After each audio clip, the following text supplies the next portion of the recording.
Yeah, so the Croods: A New Age, or the Croods 2, is really a continuation of where Croods 1 left off, where the family, the Croods are traveling the world and they're searching for a perfect place to call home.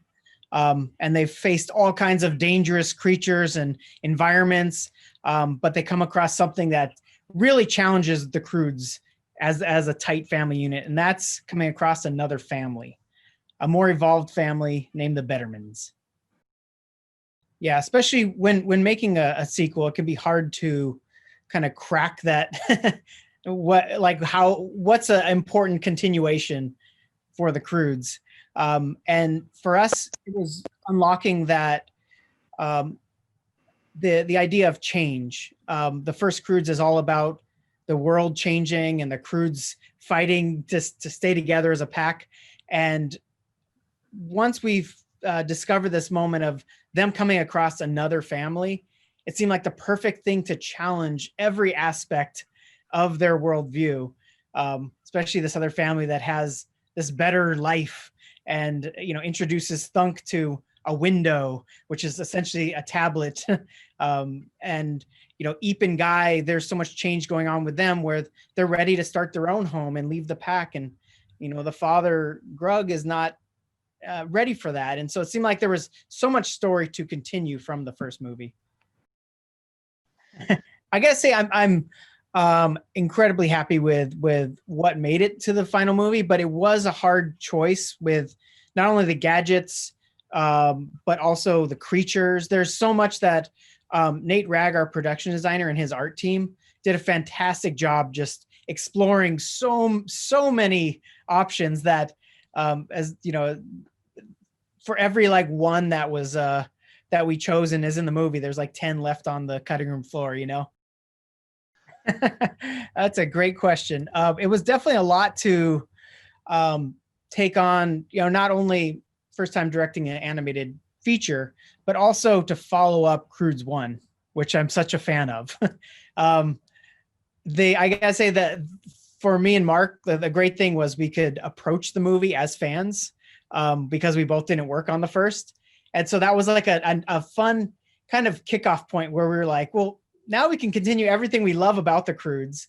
And I'd say that also having Chris Sanders early on in the process, giving notes and telling me kind of avenues he's tried to explore with the characters was great to hand it off. But with that said, it's still, these movies are so big, it's hard to get your arms around both ends of it when you're telling the story.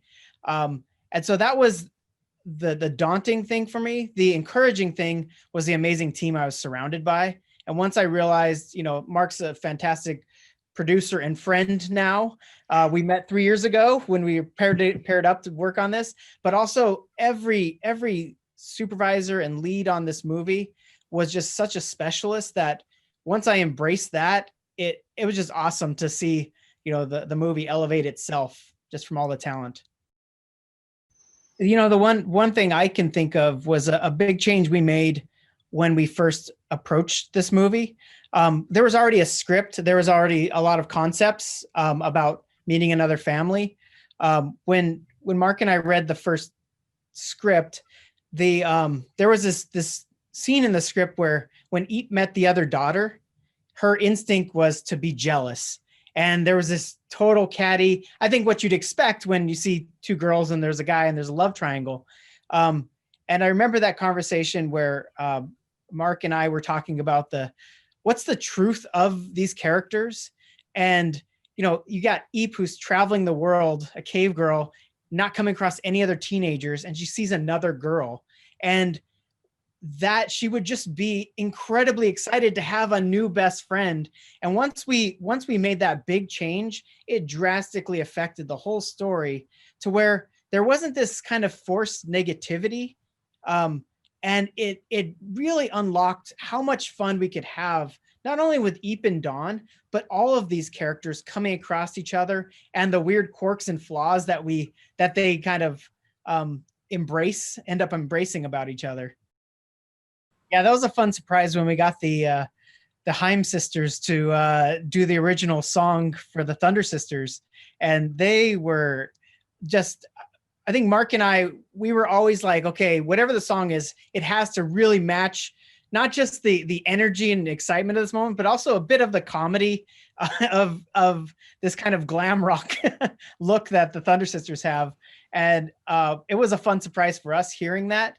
And I'd say on the kind of female empowerment message in this, we wanted to make sure it wasn't coming from a place of preachiness or being forced.